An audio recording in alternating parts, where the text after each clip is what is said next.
embedded system using Arduino workshop. Without any delay, let's move on to the session. And for all your information, today's topic is Arduino familiarization and programming. So now I invite our Vice Principal of Ahalia School of Engineering and Technology and today's resource person, Dr. KRISHNA KUMAR Kishor, sir. Sir, the place is all yours.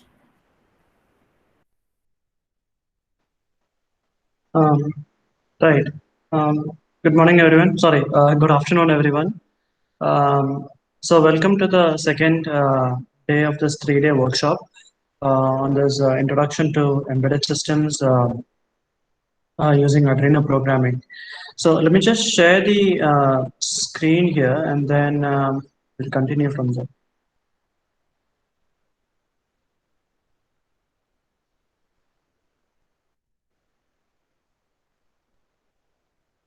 Right.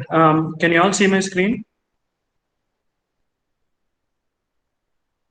Yes, sir. It's visible. Yes, no? Yes, sir. Okay. All right. Okay. All right. So today is the second day of this workshop. So I hope you're enjoying the. I hope you enjoyed yesterday's session, right? And you're able to get some useful information. Right. So just to quickly recap what we did yesterday, what Shweta madam was talking about was she talked about what is an embedded system. She covered some top examples of embedded systems. What are some of its applications, and then some basic electronic components and such as resistors, breadboards, and things like that. And mainly, she also talked about microprocessors and microcontrollers. So yesterday was sort of the yesterday was sort of the introductory portion. That's sort of the the foundational layer for this 3-day program, right? It's because we thought that just since the registrations were from students from other departments, we thought that if you want to understand day 2 and day 3, you must have some basic idea about what is electronics, how it is different from electrical engineering, and things like that. Some basic information. Right. So again, so today what we're going to do is today the expectations from what I would like to cover is first thing is expectation is that this is a fundamental and introductory course, right? Introductory workshop, right? It's not a full course, but it's 3 days, and the main purpose is for you to get to have an introduction to this course, or what is an embedded system and how to use Arduino environment and get familiar with it. By the end of this course, we are not expecting, we won't be covering, very complicated examples, but the point is, some of the, so that, once you do the, by the end of hopefully a little more confident in taking up, Arduino projects, and you can work, you can build your examples based on the knowledge that you get from these 3 days.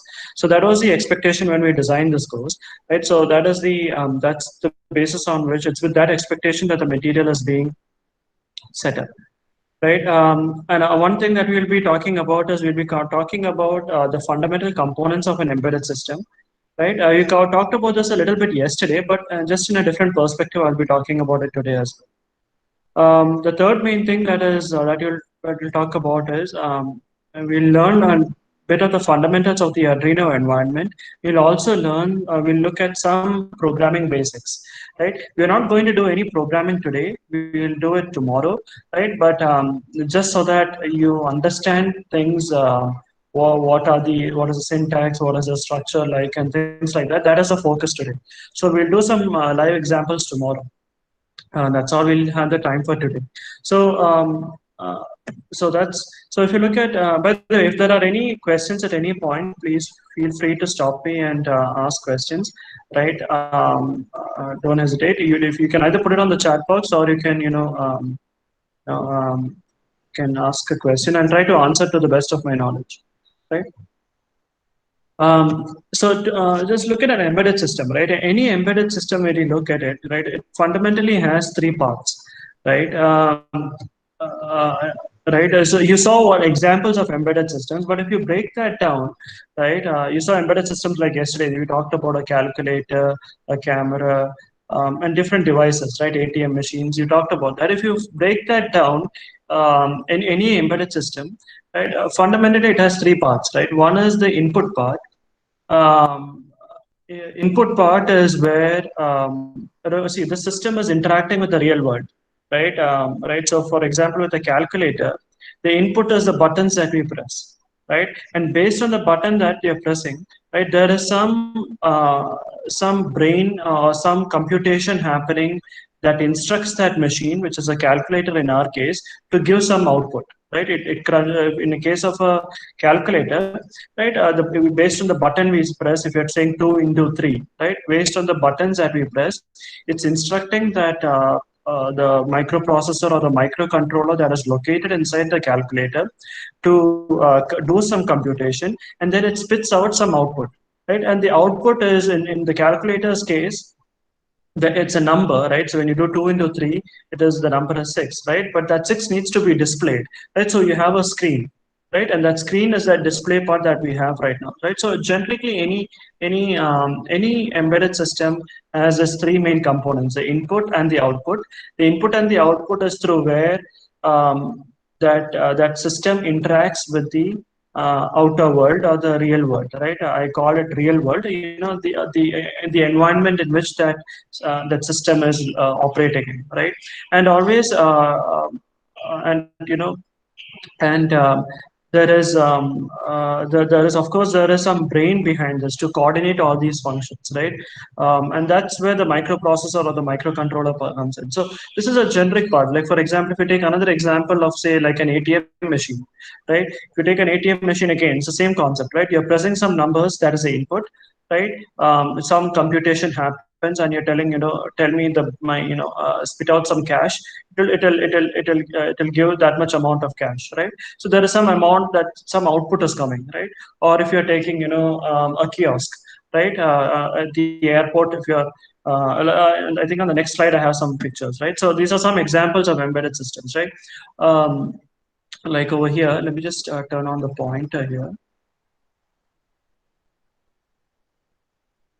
Right. So this example is, a touch display in a car, right? Automotive application, right?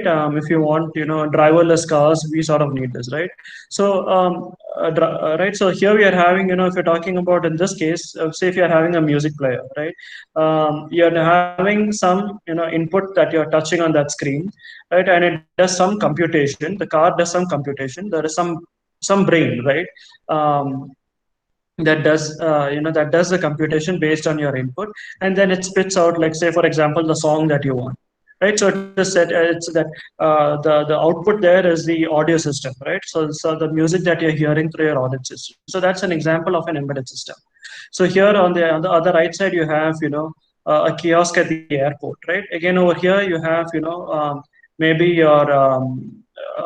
maybe you're printing a boarding pass, right? So you're pressing some buttons on the kiosk, and it does some computation. There is some brain that goes check, that checks, either the brain can maybe be connected to the internet, or it cannot be connected to the internet. It can be, if it is connected to the internet, then it's sort of what we talked about yesterday about an Internet of Things device, right? If it's not, if it's a standalone device, then it may not be, it is not an IoT device, right? So but anyway, so for example, when you press a button, then then some computation happens. It goes through, if you're, booking a flight on, say, Jet Airways, right? It goes through the reservation chart of, Jet Airways, and then, it prints your boarding pass. So the output is a printer, right? A sheet of paper that is coming out, right? Similarly, we are all having, you're familiar with these ones, that are smart homes are coming up, right?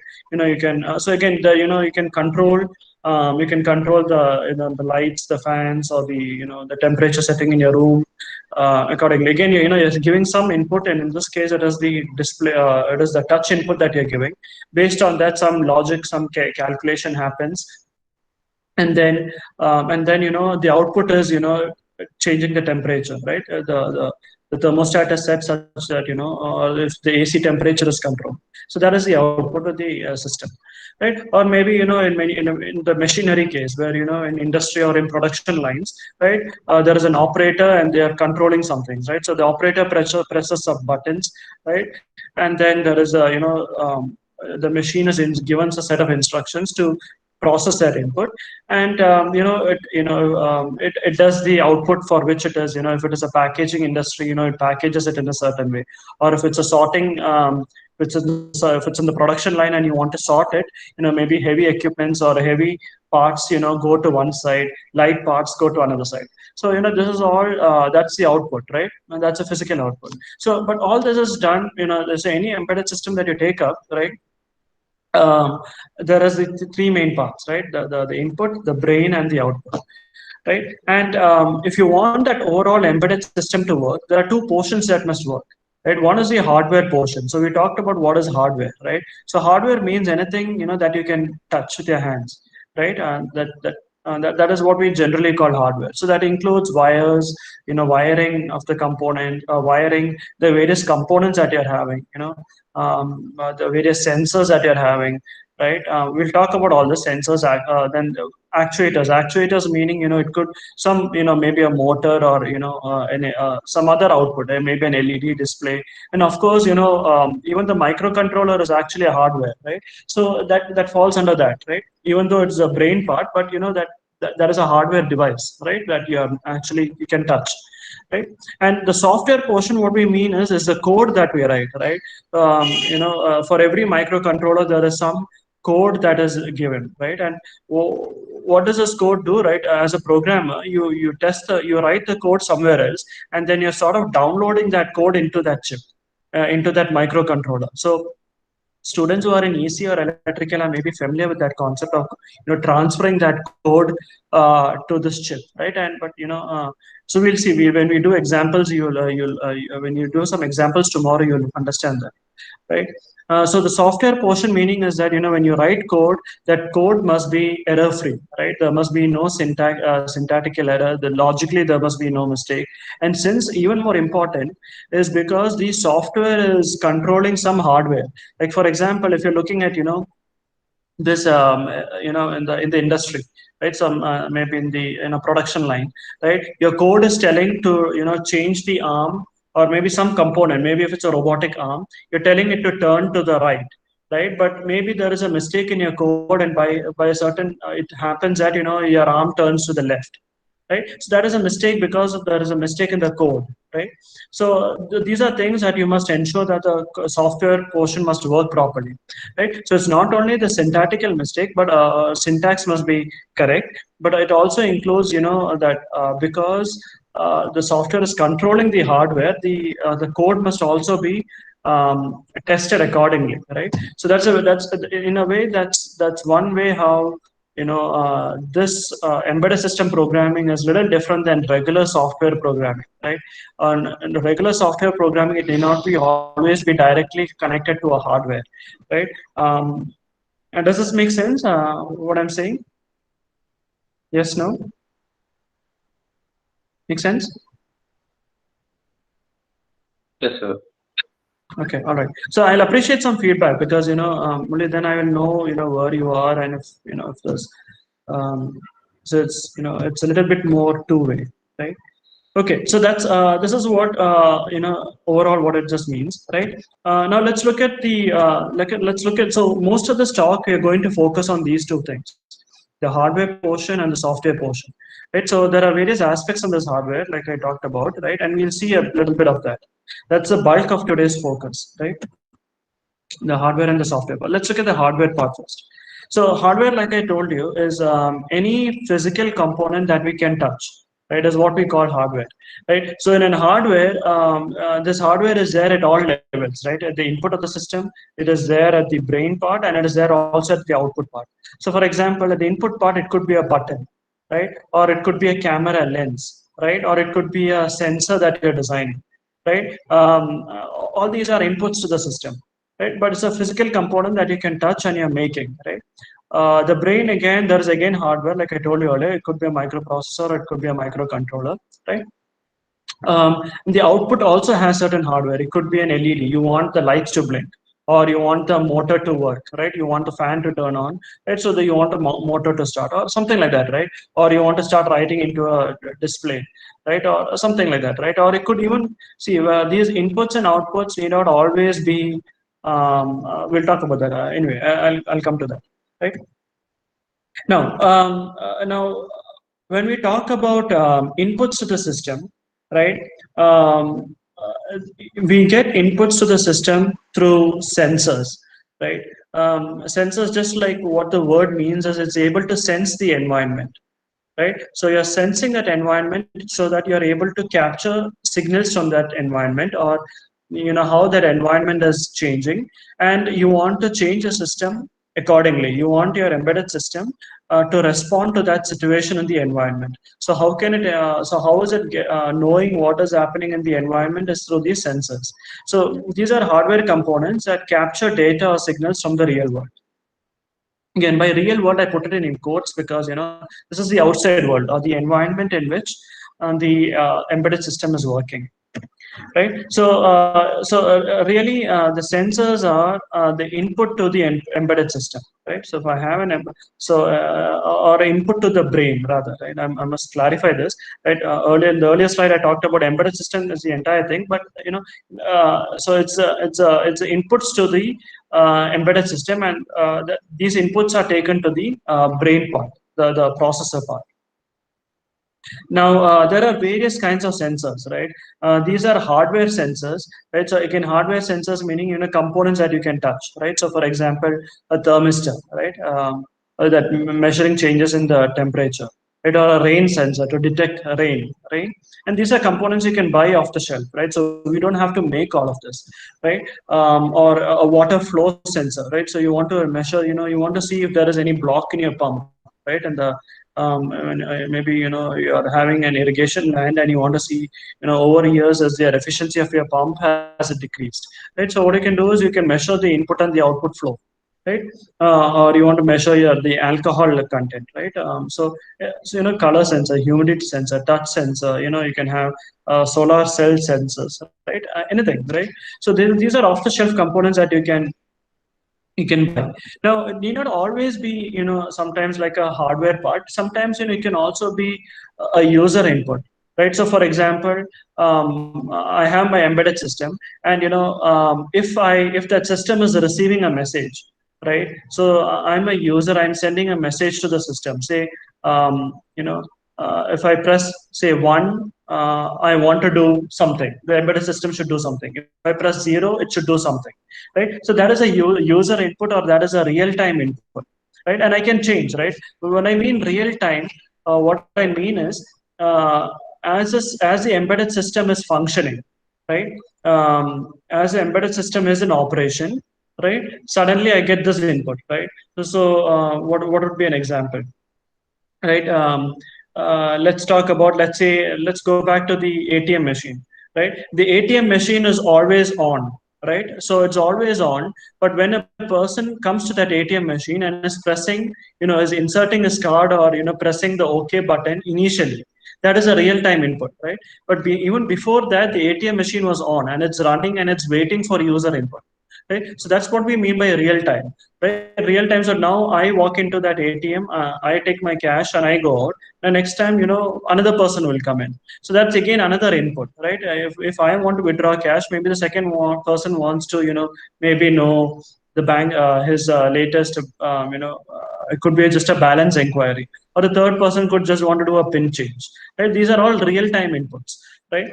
So depending on the input, you want the system to change. So it need not always be a hardware one. It could be like something like, like I said, a text message that is going to the system, right? That is an example of an input as well. So that's now on the other side of the thing, what you have is the output, right? So typically most output hardware components, we talk it as actuators, right? Or maybe it may not always be an actuator, for example, as a motor, right? It could also be something like an LED, right? So these are hardware components that are controlled by the embedded system. So these are not user controlled. So this is connected to the these are connected to the embedded system. So the system is controlling that output, right, or that hardware component, and to perform some action in the real world. So going back to my previous example, like for example, if I press 0, I want the light or the LED light to turn on, right? If I press 1, I want it to turn off, right? So here the output is, or the output component is the hardware component is the LED one, right? So it's the output from the embedded system. So for example, motors, LEDs, etc. Right? So like another example is, the system is telling the motor to turn, maybe clockwise. In another instance, maybe you're telling the motor to turn anti-clockwise, right? So it's not a user input, it's the code that is doing, or the brain is telling, the brain of the embedded system is telling the output to do, is telling the motor to rotate a certain way, right? So this is what I mean, right? So this input and output concept is very important, right? And now let's go on to the Arduino environment.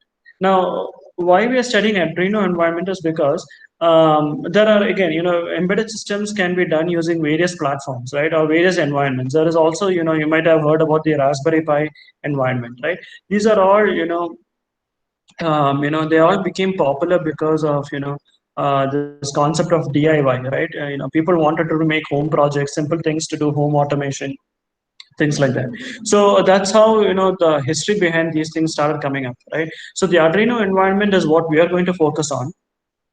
And the basic idea is the same. Even if you talk about Raspberry Pi, and the concept is the same. Again, you'll have again, some input, some output, but the brain is the Raspberry Pi board over there. Now, in the Arduino case, it is the Arduino board that is the brain, right? So and it's a Arduino environment is a very common one. So for our purpose, we'll be looking at that. Now, one of the main things about Arduino is that it's completely open source, right? Completely open source in the sense that all the hardware layouts. If you buy, I'll show you some figures of the hardware of the board as well, right? But all the entire layout of the board itself is open source, so anyone can replicate and design that board on their own, right? Everything is available online, so it's completely open source. Also, the code associated with these boards are also open source, so you can download it from the Arduino environment. And there's a lot of collaborators on, people contributing to this project, right? So the point is,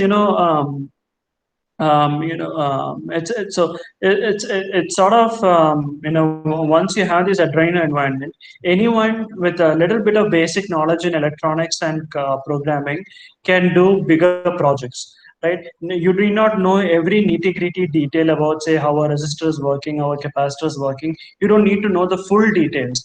You need to know some basic knowledge needs to be there, but everyone need not be, engineers or one. People who use Arduino, students, professionals, artists, hobbyists, not only engineers are the ones who uses Arduino environment. So in that sense, it's a little, say, high level. So it's quite easy to learn. The learning curve is little easy once you get the hang of it. So that's sort of the goal behind this 3-day workshop as well, so that all of the participants are also able to get their feet wet and get comfortable with this Arduino environment, so you can do bigger projects. Maybe some of you want to do your final year projects using Arduino and things like that. So it'll help you over there, right? So that's a prime thing. Now, when you talk about an Arduino environment, right, there are really 3 aspects to it, right? One is the Arduino board itself, right? This is what you see over here. This is a board that you can purchase online, or not only online. It's available in stores as well. If you go to shops, you can get this Arduino board, and there are various versions of these boards. We'll talk about that, right? Basically, this is a hardware component. This is something that you can physically touch, right? So the second part of this 3-day workshop is when able to come to our labs over here and do this in the lab as well. So we have Arduino boards in our labs, and you can do some of this hands-on, right? So we'll take it up after this 3-day workshop whenever the situation permits it, right? But this is something that you can buy off the shelf, right? And this is hardware. This now we'll talk about this later on. So this is again a hardware component, something that you can touch. This is one part of the Arduino environment. That's not all there is. The second one is the Arduino IDE.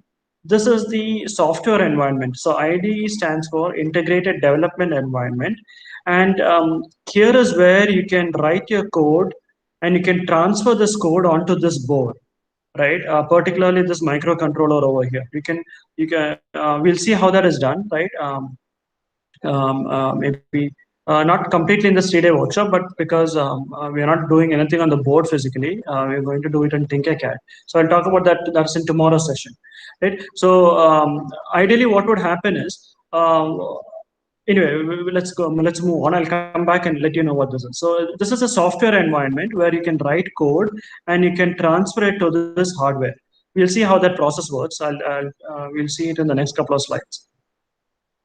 And so here is where all the logic and all the brain part comes in, right? That you're transferring to this code, and this microcontroller runs it, right? And the last part is about Arduino Shields. So now an Arduino Shield is typically this is a very basic version. With an Arduino board like this, you may not be able to do a lot of things. You're quite limited, right? For example, here the built-in one only comes with a power supply like this and a USB connector.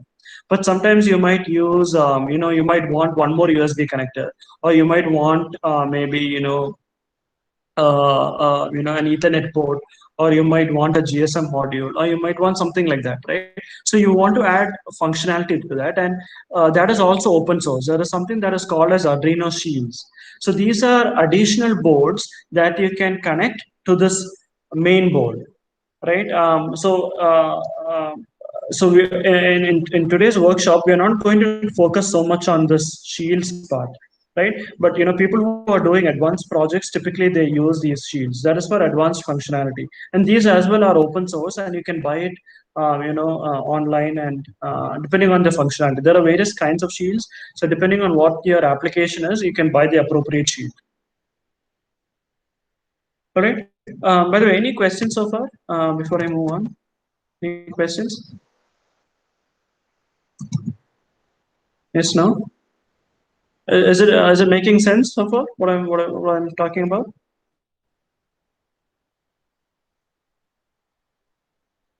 Okay. All right. Yes, no? Any response would be useful. Yes, sir. Yes. Okay. All right. Okay. Right. Okay. So this is about the Arduino environment, right? Now, again, like I told you, there are various Arduino boards that are available, right? And you can I'll just take you to this site, right? So let me just escape full screen, right? So if you just go to this link, right?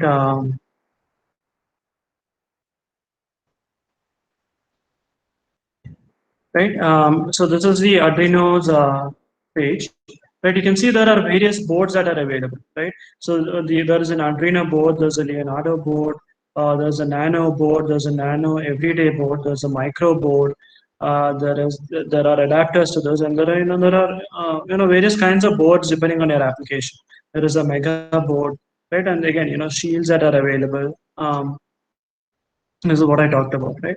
So depending on your application, you can buy this, you can look into that. But anyway, for our purpose, anyway, this site is quite useful. You just need to just search on Google for Arduino, and so www.arduino.cc, right? And this is the main page for the Arduino.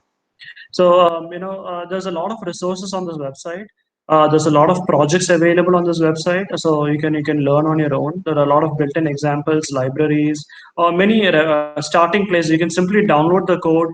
All you need to do is connect the hardware and then sort of see, right? But in the lack of a hardware, you can do the same thing in a software environment, which is what we're going to talk about tomorrow, right? So Anyway, this site is a useful reference. So if students are interested in this, I'll post it in the chat box. Right, um, right. You can take a look at this. All right. So you pick a board depending on your you pick a board depending on the application and the functionality of your project, right? Depending on the complexity, right? So for our purpose, for today's and tomorrow's, we'll be simply using the Arduino Uno board, right, which is a starter board, right? It's a fundamental board, and without much advanced features, but sufficient for our learning purpose, right? Okay. Now let's look into some more details of the board. Now, why we are studying this is because you need to know how to how to operate the board, because this really is the brain, right? This hardware component is really the brain, even though the brain is really this microcontroller. So um, the brain is really the code that you're installing into this microcontroller, right? Into uploading into this microcontroller. That is the code that is running and taking decisions, right? But these are the supporting, through these are the it is through this connections and through these pins, through these buttons, that it is able to function properly. So we need to know a little bit of it, and I'm not going to go into the full detail. I'm not going to worry about every capacitor or every resistor that is covered, every transistor that is on here. Right? We're going to talk about some big picture ones that is needed for you to start using this board. So first thing is the reset button, right? This here on the top left is what you have, a reset button, right? You simply click on it, it resets the board. Anything happens wrong, you reset the board, it reboots the code, and everything happens over here. Here is a USB connection. So why this is needed is because it is through this board that you're going to this board is going to be connected to your laptop or to your desktop, right? And that's going to be connected through a USB cable, a USB to USB sort of adapter. The USB end goes here. The other end of the wire goes to your desktop, or through your laptop, wherever you're running that, right? And why that is needed is because when we talk about the software part, we are going to code on your desktop or your laptop, and then we are going to transfer the code. Don't worry about what transferring the code means, right? Just imagine that you're downloading that code into this microcontroller over here, through this USB cable, through this USB connection, right? You're transferring the code, you're downloading the code to this microcontroller, right? That's the purpose of this. Now, again, we don't need to. The beauty of Arduino is you don't need to just worry about how all that is happening, right? You just need to, just click one button that gets done automatically. So you don't have to worry about how the code is being transferred, or you just need to use it, right? So that's some of the beauty of the Arduino environment, and why people other than electrical engineers and electronics or computer science people are able to use these boards, right? Artists, hobbies, anyone, right? Who is able to use it. School children are using these boards as well, right? It's not because they're engineers. It's just it's sort of it's just playing around with it's like a toy, right? You're just playing around with that toy, right? So that's why this connection is important. Now you also need to power the board, right? You need to give some supply to the board, right? So the DC power that goes in, this is just an adapter. This is only the top view of the board, by the way.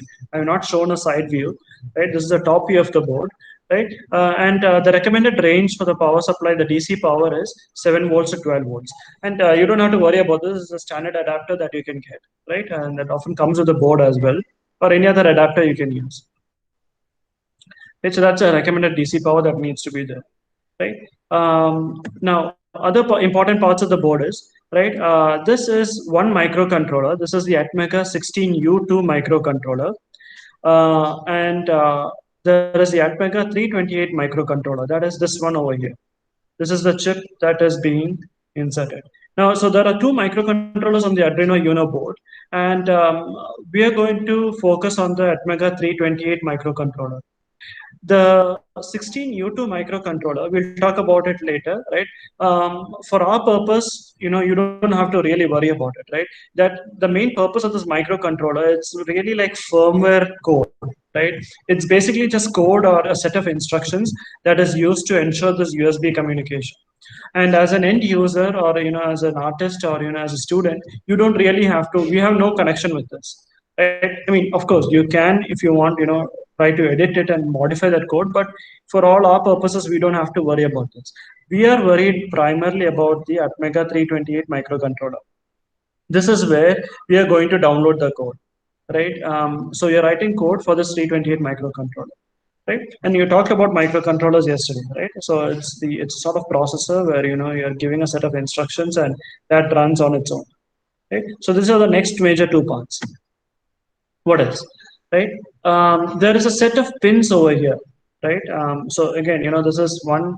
It's people who have an Arduino board at home, they might be comfortable with this. But if not, when we do a hardware session or an in a hands-on session, you can see this. Right? So these are pins here. These are slots where you can connect a wire, right? So there are these are digital pins, and it's written over here as well, digital, right? So these are digital pins. There are 14 digital pins, right? So digital meaning it's binary, right? It's either 1 or 0, right? 1 or 0, and they can be used either for input purpose or output purpose, right? Digital meaning 1 or 0. So typically when we say 1 means it is a high value. When it is a 0, it means 0 value. Or in terms of volts, what it means is high value can be 5 volts, and a 0 value or a low value refers to 0 volts, right? So that's what it means. So we'll be using this concept of high and low quite a bit. So we'll see that tomorrow when we start doing code, right? And these are digital pins. So sorry, these are input and output. So you can connect either a sensor to here. So for example, if I have a button, I can connect that button to here, or I can even connect an LED to here. An LED is an output, right? So it is through this connection that that I'm sending instructions to the LED. That I'm sending. When I mean instructions, I mean I'm sending some voltage level to that LED, right? Whether to turn on or off, right? And another important thing is we'll see this tomorrow, right? You have a concept of PWM pins that are indicated by this tilde symbol, right? So port number 11, 10, 9, 6, 5, and 3. Right? These are all PWM refers to pulse width modulated pins. So what you can sort of do is you can do an analog output from here, right? Analog output from here, right? So it's not a digital output, right? It's not simply high or low, right? So an example will be, for example, if you're turning on an LED and turning off an LED, that is digital, right? Turning on means it's high, turning off means it's low, right? But what if you want to control the intensity? You slowly want to increase the brightness of the LED, slowly want to decrease the brightness. So that means increasing brightness means you need to give a higher supply to that LED, right? So it's a range of values. So it's sort of an analog value, right? That's why we call it an analog output. So you can have right, so that's why it's called PWM pins, right? So it's actually it's a digital way of creating an analog output, right? So we'll talk about that tomorrow, right? And let's not worry about too much about it today, right? So that's just for your information. These digital pins, 6 of these digital pins, 9, 10, 11, and 3, 5, and 6 are also capable of giving analog outputs, right? So we'll keep this in mind. We'll be using this tomorrow as well. There are also analog pins, and that's written over here, analog in. So you have 6 analog inputs, right, through which you can receive analog inputs. So we'll be seeing that tomorrow as well, right? You cannot connect an analog input over here, right, into the digital pin. You have separate analog inputs. And it's why we need these separate set of pins is because of the way these pins are designed. Because these are one is a digital, and the other one is it's capable of receiving an analog. So the electronics behind that analog pins are set up accordingly, right? So it's capable of receiving signals. All right. Any questions so far? Yes, no?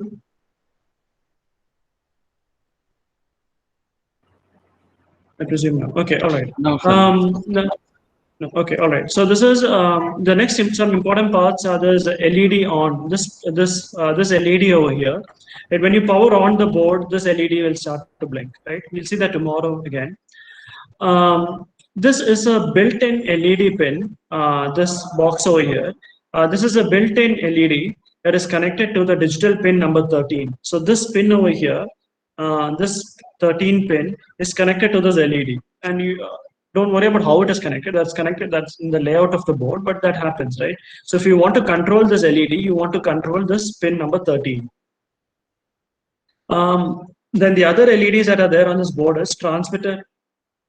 So TXRX stands for, transmitter receiver, right? LED. So if there is any communication, for example, when you're downloading that code onto the board, you'll see these lights blinking, right? You'll see that tomorrow as well, right? So that happens when there is communication from into the board and outside the board. So it's when it's transmitting or receiving signals, these LEDs will blink.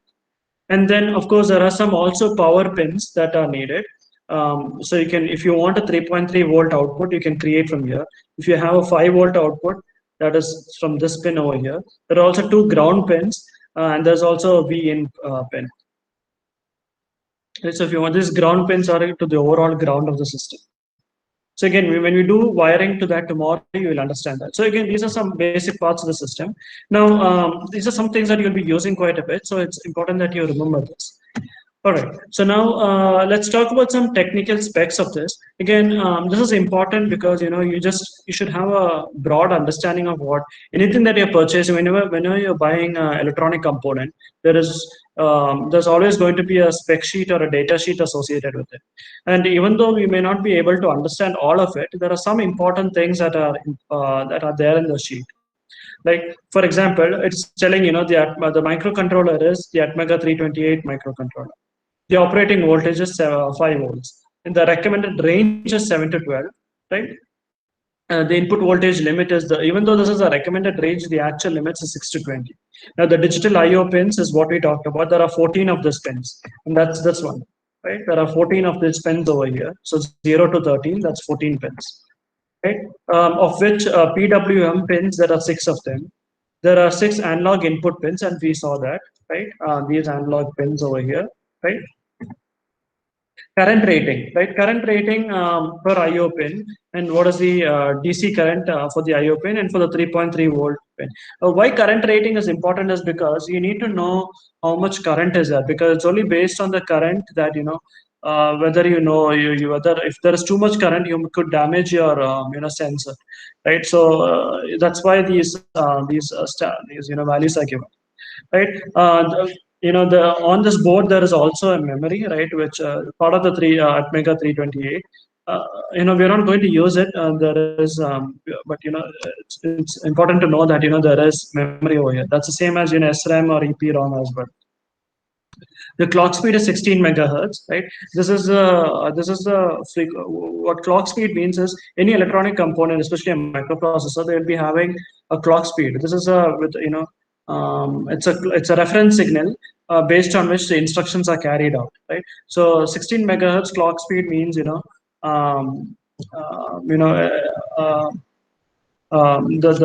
rate at which it's going up and down at 16 million times, right? 16 megahertz, 16 into 10 power 6. That's the speed at which per second it goes up and down, right? And you can see this when you're buying if you're buying a laptop, you can see this 2.3. The clock speed of the processor will be given as well. This is there, the built-in LED that is 13, and some dimensions of this, right? The length is, this is about, the board is about, this is 68 millimeters, so that's about 6.8 centimeters, right? So that's about, length is about 7 centimeters, and the width is about, 5 centimeters, and the weight is about 25 grams. So, these are some specs that you can buy. See in the text sheet. Now, regarding the microcontroller, right? It's an 8-bit microcontroller, and like I showed you again, there are 2 microcontrollers. One is Atmega 328, and the other one is the Atmega 16U2. Now, the 328 is what we are going to be bothered about. This is programmed by the user, and this is what we sometimes call as application code. Right? There are different kinds of code. So people who do hardware programming are aware of this. There's application code, and that's the code that we write. So tomorrow we'll be writing some code, right? And this is the code that we are writing, and that's called application code. There is also what is called as firmware code. This is very assembly level code, right? That is supporting the application code. So for example, communication to the USB, or some other within the components, maybe between the A to D control, the A to D processor, or things like that, right? The between the memory and things like that. So these are firmware level code, and we don't have to really worry about this. Right? That's the beauty of Arduino, right? We don't have to start from scratch, right? A lot of things are done for us already. We just need to build applications using this board. Right? And also an important thing is Atmega also contains an A to D converter, right? So that's the reason why you're able to take an analog input, right? Because you have an A to D converter. And 16U2, like I told you earlier, is used for USB communication, and this is already programmed in here. So we really have no direct access as a user to this microprocessor. So that is this microprocessor that I showed you, this one, the 16U2 micro. And if you look very carefully, it will be written over here as well, right? And we have no access to that code, and it's already code that is already written. So once you simply power the board, that code starts running. Right, and if you are interested in the data sheet, right, of the microcontroller, how this microcontroller is designed and things like that, you can of course look at the spec sheet, right? I'll just show it to you, right? So if those who are interested, students in electronics may be interested in it, right? See, everything that is done over here is man-made, right? So that's why we have data sheets and spec sheets, right? So that any user understands it, how to proceed from there, right? So it's a big document, right? So you can it gives technical details, and it tells you the operating temperatures and things like that. Can you take it to outer space? Can you take it to the bottom of the ocean? Right? It will tell you the operating ranges, right? So let us download. Right? Right. So this is a data sheet, right? So it tells you, what are the memory, what are the features. It gives you some layout as well, things like that. So it's sort of a big document. So this has how many pages? 600 pages for this one, right? It tells you how to talk to this controller, right? Students in electronics and electrical, when they take the course in operating systems, or not operating systems, um, uh, hardware programming, they'll talk about this. All right. Now, again, for our purpose, this is not very important, right? Because, again, we are talking of things from a very high level, right? So we don't need to know all the details of this, but, as engineers, you must at least be aware of, if you look at how this board itself was designed, right, there's always a schematic, right? Even for mechanical engineers, right? Even for mechanical engineers, when you're trying to build maybe a 3D printed device, right? You do some layout, and then you go for 3D printing. It's the same thing with electronics as well, right? You always do a layout, and you also, in our case, it's called what I call as a schematic, right? So it tells how the connections are there, what are the different parts in it, and things like that. It gives you information from the electrical point of view, the electronics point of view, about how that board is working. So everything, this is the schematic that I downloaded from the Arduino website, right? It tells everything about, so actually, this is the after fabrication, right? All the components that are there on this board, right, on this Arduino Uno board, are there in the schematic, right? And we're not going to go into detail, right? So, for example, if you look very carefully, right, this is the 328 microcontroller. This is a U2 microcontroller. So it identifies all the ports, the ground connections, the supply, the capacitors, the resistors. This is a USB connection, right? So it's an electrical diagram, right? A schematic. No, not very important, but I'm just saying this because you must be aware that if you're wondering about how this board came about, right? Someone in a company is designing this, right? Okay, now come back to the schematic. So you need not worry about this, but it's good to able to read this. Maybe electronic students are interested, right? Now the schematic always, right, is focusing on readability, right? And the wire is so that the wires are all drawn very clearly and things like that. So, but the actual layout is going to be very different. right? The actual layout focuses on compact design. How small can you make it? How can you minimize cost? And those sort of aspects. But the wiring is going to be exactly the same, but the board may not, and the end product will look like this. This is what the end product will look like. But the diagram, the wiring is not exactly like this, right? As shown over here, right? If you look very carefully, actually, you can see traces on this board as well, right? So you can see these wires. These are all connections, right? Anyway, so some of the important parts you can see it, right? Some pins you can see all these, and the digital pins are marked here, the analog pins are marked here, the USB connections are marked here, and things like that. The power supply is coming up over here, and things like that. Okay, so that's all about the hardware part, right? So just to summarize, right, we have talked about the Arduino environment has two main parts: the hardware and the software part.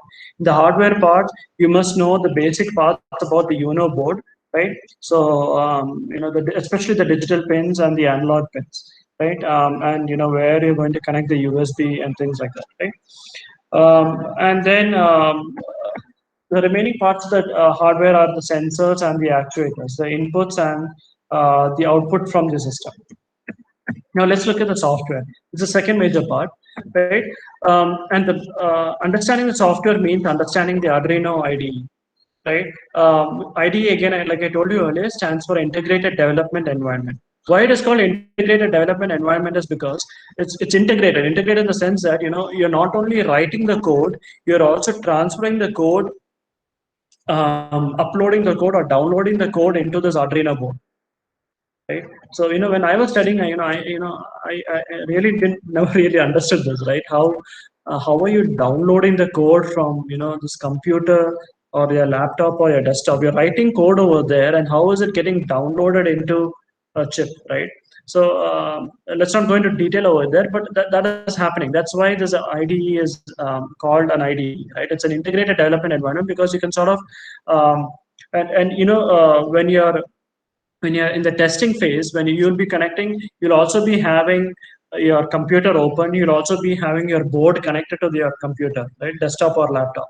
And you download the code, you run the code, and you see how it is working, right? Maybe, and if there's any error, you go back to your computer, you change the code, and then you again download it, right? So that's why it's called an integrator. So there's a software part, the hardware part, you check it again, so you revisit the code again, right? So that's why it's called integrated, right? Now, again, so it's a software environment that is used to interact with the Arduino board, right? So remember, this is just a piece of hardware, right?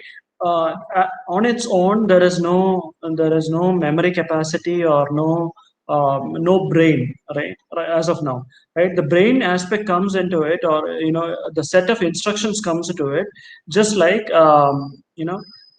when you download the code into this microcontroller, the 328 microcontroller, right? It's just like a human body, right? The human body, the brain is the main part, right? Without the brain, all your senses, your fingers, the skin, the nose, eyes, and all are pretty much useless, right?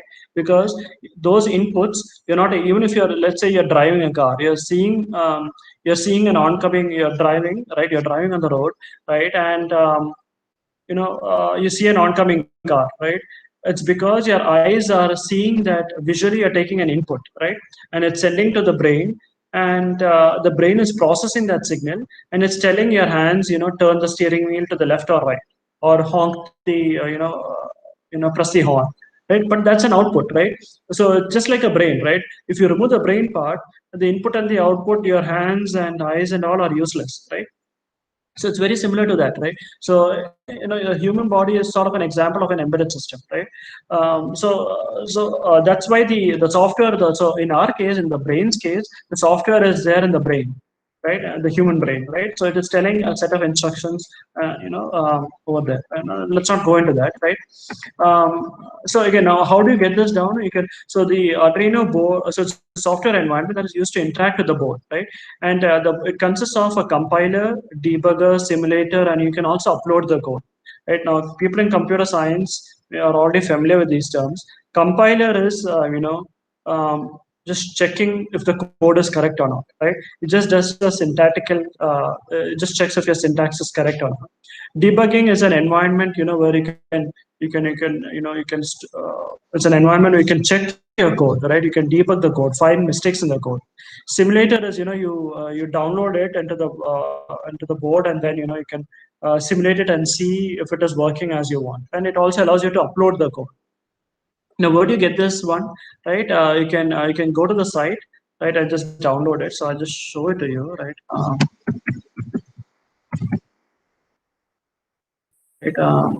So if you go to the site, right, you can download it either, based on whether you are on Windows or in your Linux, right? So in my case, I have installed it already, so I'll show it to you tomorrow, right? So I think, right, so this is already installed, right? So this is what it looks like. So I downloaded it. You just like any other program that you run, right?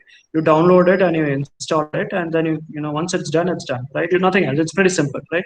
So we'll talk about all these details tomorrow, right? The code part, right? So let's go on to the slide. So you can download it and you can run it. So students who have a laptop, they can try downloading it and see, right? Okay. Now, I showed it as a screenshot over here as well, but it's also there, it's also there in the software that I just opened up, right? Okay, so now once you open the software, you will see various parts, right? You will see the main menu, right? The main menu bar over here, right? There are various buttons that you can use, right? So this button is for verify. Verify just means, you're verify whether the code that you have written. This portion is called the text editor, and this is where you're going to write the code. So we'll be doing it tomorrow, right? This is just to get you familiar with, right? This is the output pane. In case you're simulating something, you can see the output coming in over here. This is where you're going to upload the code. You click this button, it'll automatically transfer this code. This code is converted into assembly level language. It gets downloaded through the USB connection. It goes into the 328 microcontroller, right? Again, if you want to open a new file, you can do that. New file, open up a file, save a file, all that is there, right? This is the main menu button, right? So we'll see more about that tomorrow. Then you also have a basic text editor. Here is where you're going to write some code. There is a message area like over here, and there's also, you can open up a serial monitor. If you press this button, there's a serial monitor. Now, a serial monitor actually is it's quite important. It's important in the sense that it's a very useful way for us to interact with the Arduino environment. So in this workshop, we are not going to talk about it in the exam, just in the interest of time. It might take some time to cover that topic. So we'll be avoiding this, but it's a useful one, right? And right on the bottom over here, you can see that it's an Arduino board that is being connected to. Right? Anyway, so this is a basic one, and also if you open the software up, that's what you'll see. So you'll see file, all these options over here, right? You can upload the code and things like that.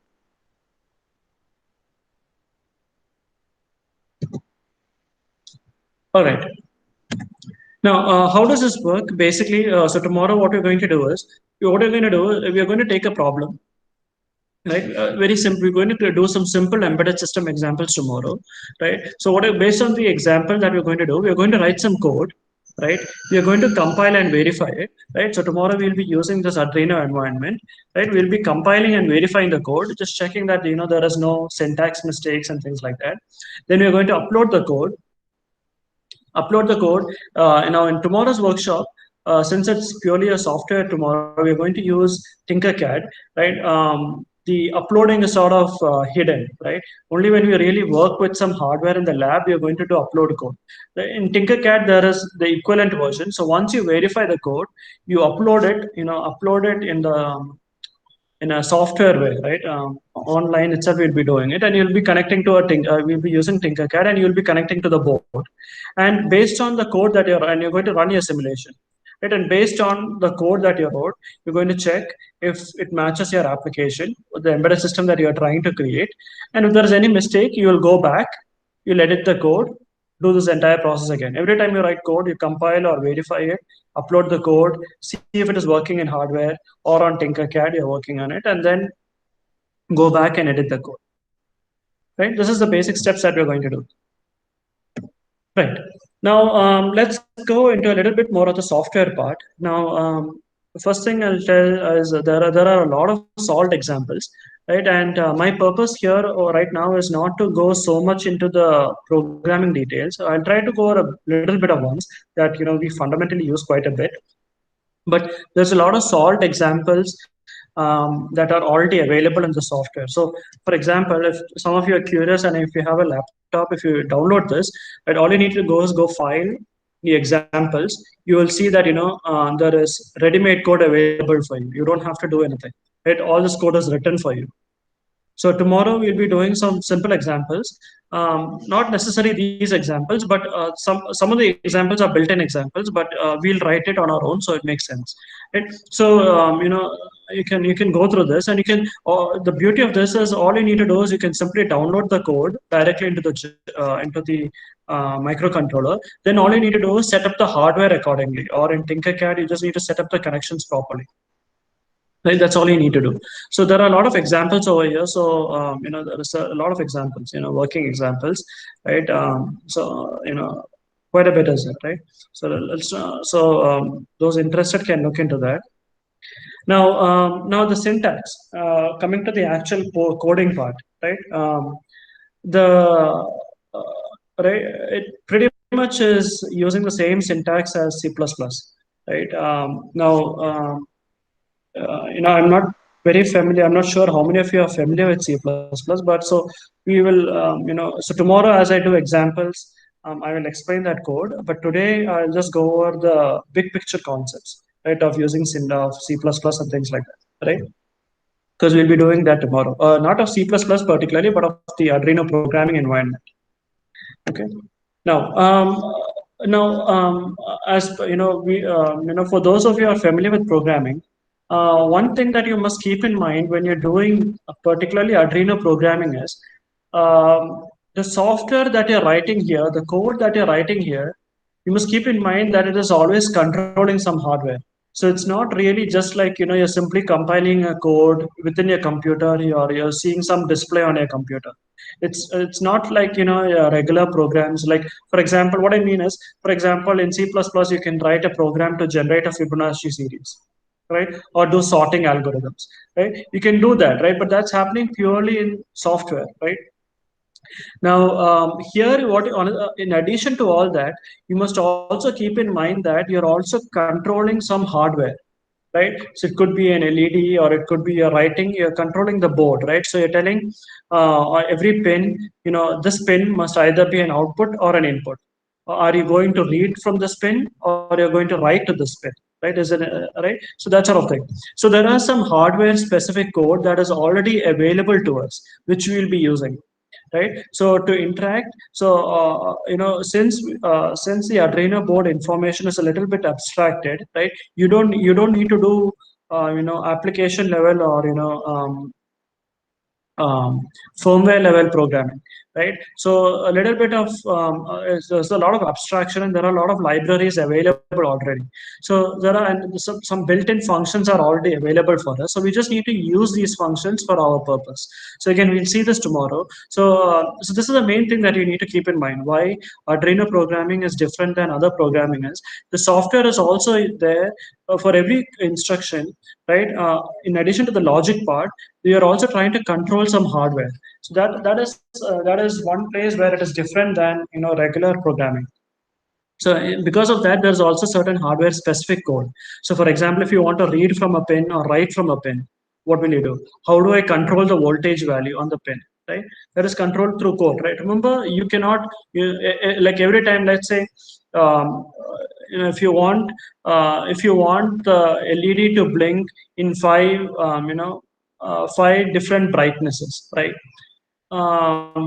Based on some user input, right? Every time you cannot go manually go change the voltage, right? That is done through code, right? So that needs to, you're controlling that LED, the LED brightness through code, right? And in addition to the hardware specific code, there are the regular C++ programming ones. For example, loops, the C++ syntax, you like using semicolon, arithmetic operators. For example, addition, assignment, integers, floats, characters, all that is already there. Right. So for this workshop, it's not expected that we're not going to go over all of this in very much detail, just in the interest of time, but just to go over some basic aspects. Okay, so the things that we're going to go over is the basic C++ syntax, right?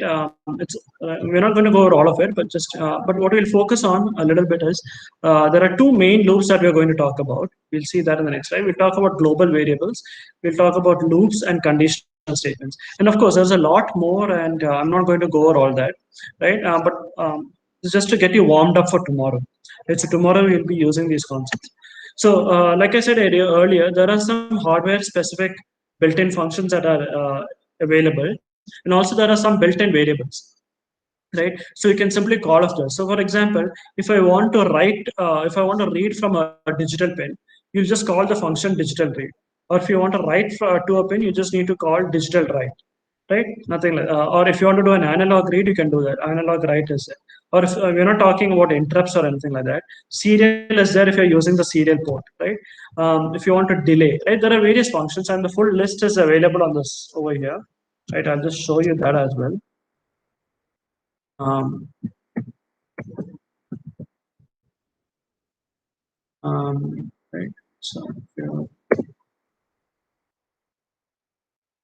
Right. So this full list, like for example, say you can do a cosine, you can do a sine.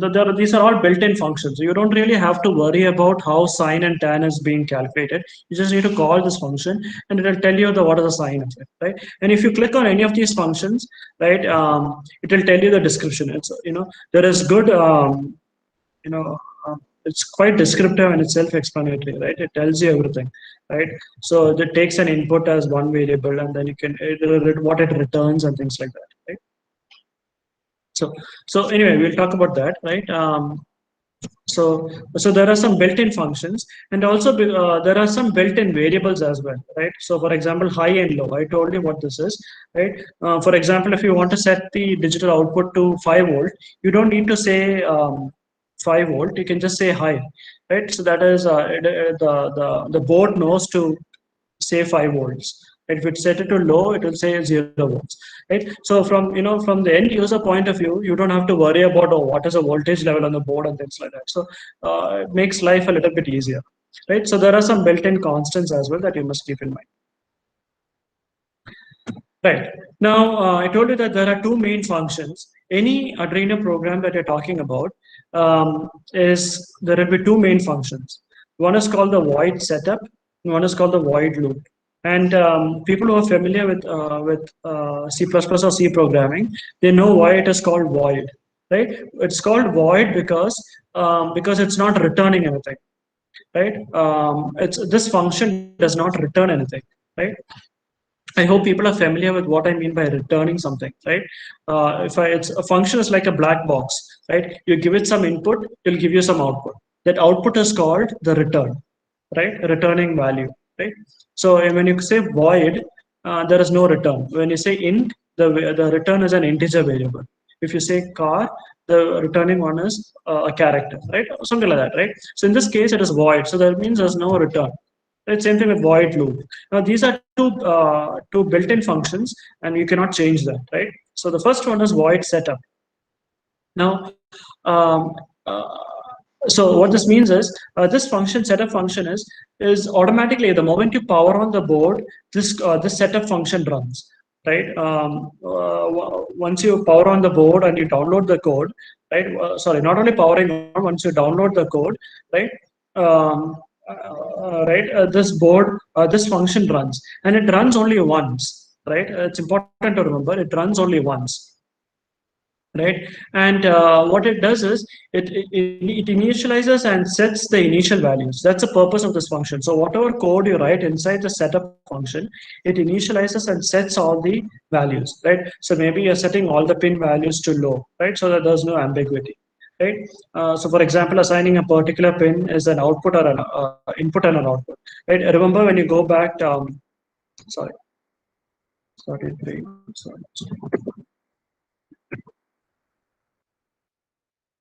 Right, when you saw these boards, right?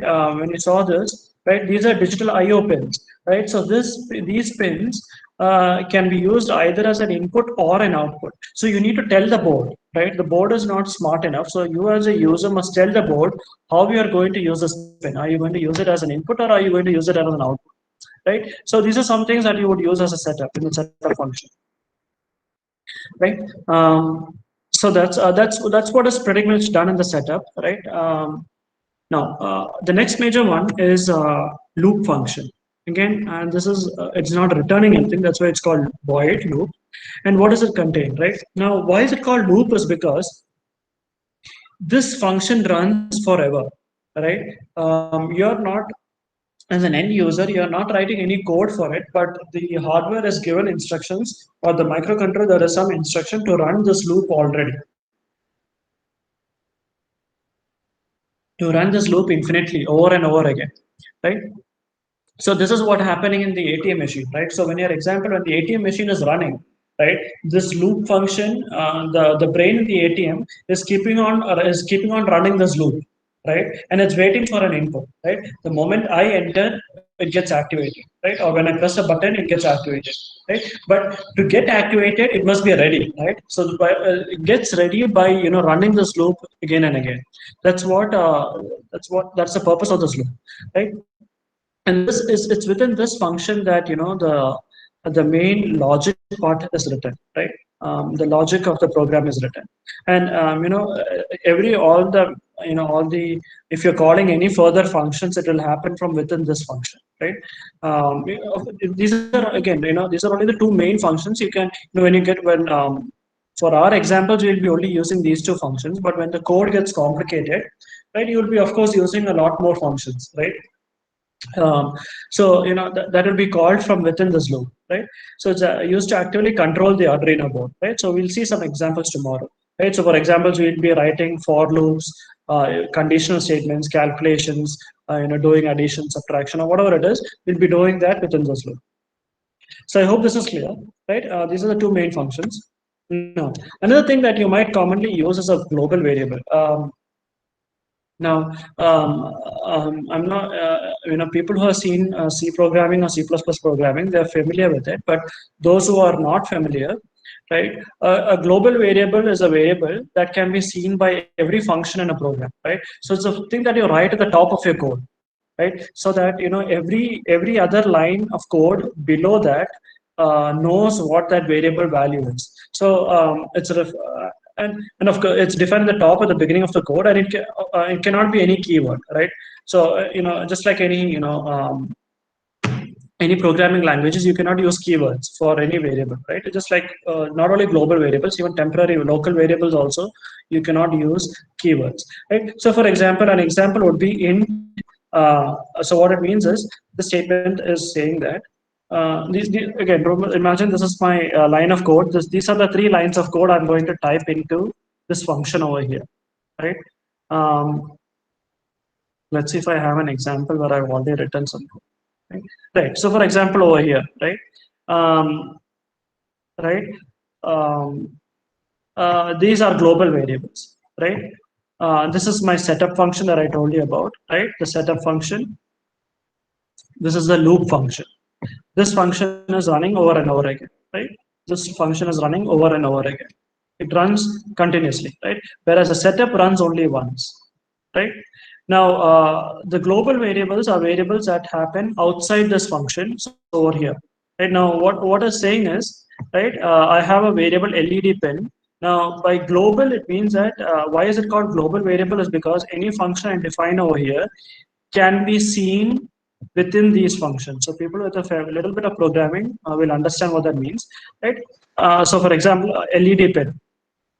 LED pin is a global variable, and I have set its value to 2, right? I have assigned its value to 2. So this is a variable, I'm assigning its value to 2, and I've said that it's an integer type. It's an integer data type, and there's a semicolon over here, right? So just that's the basics of C++ in C++ as well, right? At the end of every statement, you put a semicolon. If you don't put that, the compiler will tell you there's a mistake. right? This is another global variable, push button pin, right? So why it's called global variable again is because I have declared or I have defined LED pin outside, but its visibility or I can access that variable everywhere in this function. So for example, in the setup function, I can access LED pin. Even over here in the loop function also I can access LED pin, right? That's why it's called a global variable. As opposed to a local variable, what would a local variable look like is, if I define a local variable like this, int, I know temp is equal to 1, right? This is a local variable. The visibility of this variable is only within this function, this loop function. I cannot access this temp variable in the what do you say, in the setup function, right? Because that's why it's called a local variable. It's within the locality, or it's within the vicinity of the loop function, right? So I hope that makes sense, right? So that's anyway, this is what you'll be using global variables tomorrow as well, so you'll understand it, right? And um, just to conclude, right? The other main things that you'll be looking at is loops. So what is a loop? A loop, there are different kinds of loops. The most common one is a for loop and a while loop, right? I'm not going to go over the syntax part just in the interest of time, right? But it's very similar to the C++ one. So for example, if it's a for loop, you will say the initial condition, the ending condition, and also the incrementing condition, right, for the variable, right? It's just like that. So a loop is nothing but a block of statements that you want to keep repeating based on the condition of the loop, right? And conditional statements. Conditional statements is, for example, it executes a block of statements based on a condition. So for example, if statement or an if else combination, right? So for example, if I say if the value of a variable is 1, do something. If it is this value, do something else, right? So conditional statements, again, the syntax is just like C++. If some condition, no semicolon, and then within brackets, something, right? So for example, over here, right, if what this is doing is, right, if digital read push button pin is equal to 1, right? What this means is, if I'm using the built-in function digital read, that's why it's in orange color, right? What I'm saying is I'm reading from this pin, push button pin. In this particular example, there was a push button, right? If I have pressed that pin, right, and that's what it's checking. It's a digital read, right? If I have pressed that button, and if it's equal to 1, 1 means high. I need not always write 1. I can also write it as high. Both are the same, right? If it is high, write the LED pin. So if I push the button, turn on the LED, right? I write digital write. That is, I'm saying the digital write is a built-in function, right? The write to the LED pin, right? That it is a high value. That means turn on the LED. If not, that means if else means if this condition is not true. So again, there is one thing here. This is a function. This is a function is returning something, right? A function that returns something. And then what I'm doing is I'm checking. This equal to is a check, right? Is checking is the left hand side is the same as the right hand side. So on the right hand side, I have high. Is what I have returned from this function, is it high? Is it high or low? If it is high, execute this block of code. If it is not true, if this is not equal, else write this part, right? Else LED pin, I want to write it as low. That's what this is, right? So pretty straightforward, right? And pretty high level as well, right? It's quite sort of intuitive, right? Right. This is if else. So what it does is, what this loop function is doing is, so in a broad sense, right, this part of the code is running over and over again. Infinitely it is running. Now, what it is doing is, the moment I press the pin, right, the moment I press the pin, the code is coming here and it is checking. Oh, I have pressed this pin, so it is a high. Therefore, I need to turn it on, right?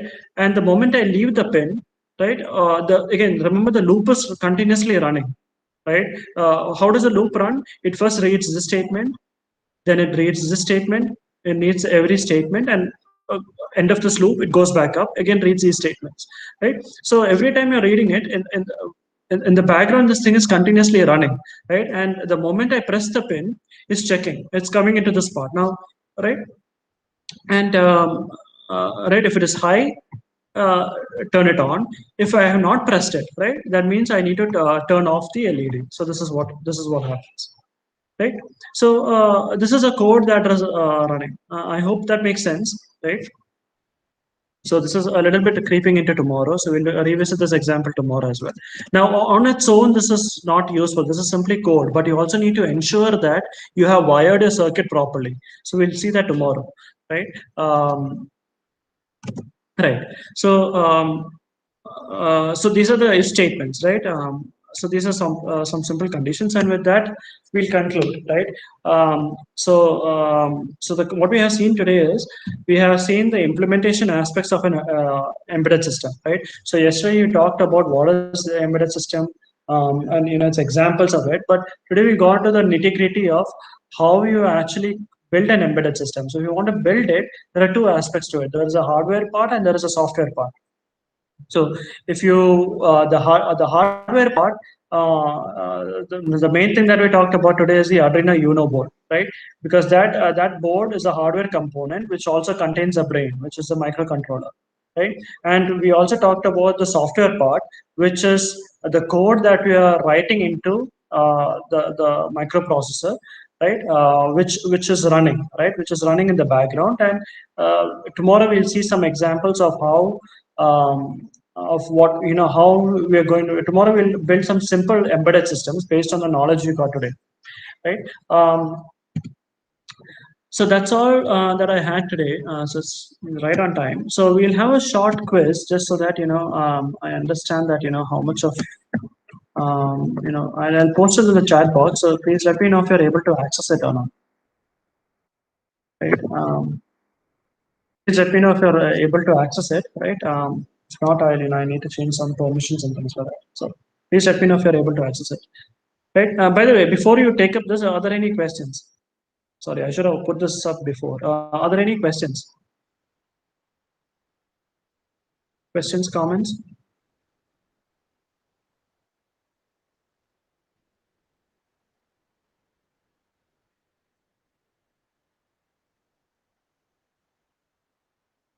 Questions, comments?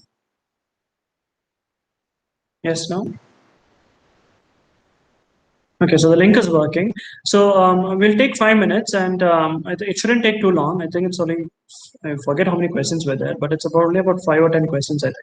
So so please do that, and maybe within 5 minutes we can wind up, and then you can post a feedback form. Ani sir? Okay.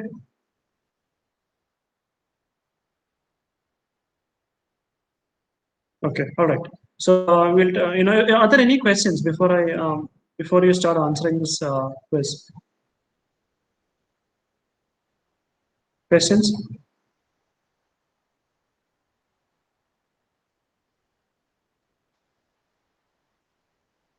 No, I guess not. Okay, so just see how. Just let me know if you're able to access it. If you're having any access issues, please let me know. Just let's just quickly do that quiz. You can take a 4:55 now. By 5 o'clock, you can respond to that, right?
So I received about there are I have received 14 responses so far, right?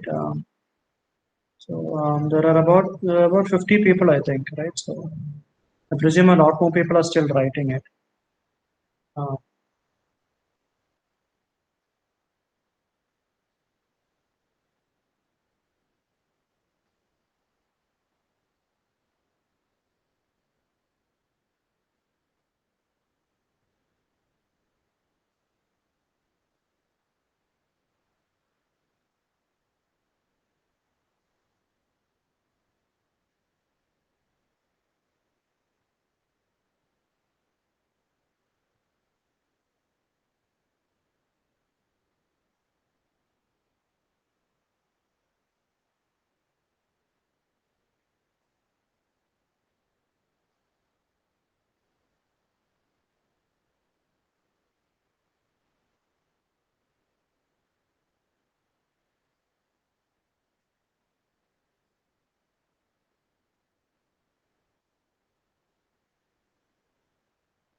Uh, Feedback link will be posted now, so everyone please do complete the quiz and fill up the feedback form also.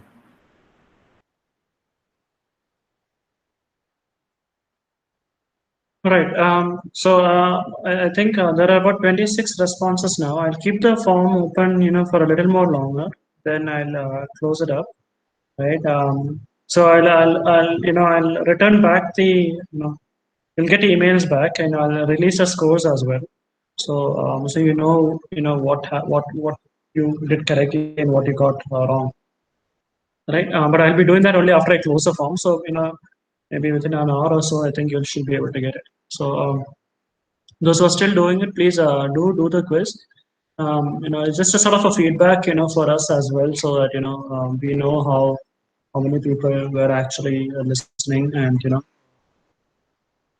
By the way, I'll wait for a couple more minutes as well. Any other questions, comments?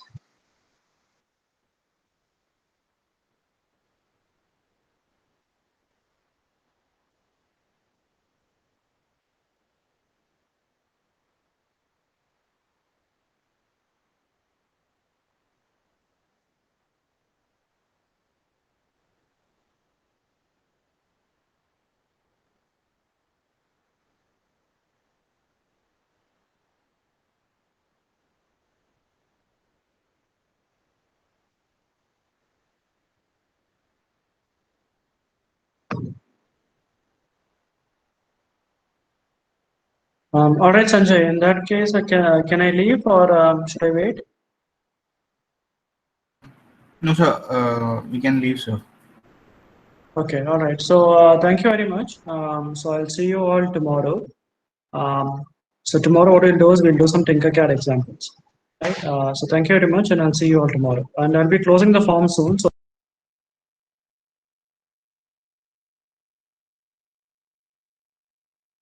Thank you, sir. Thank you, sir. all right. Thank you.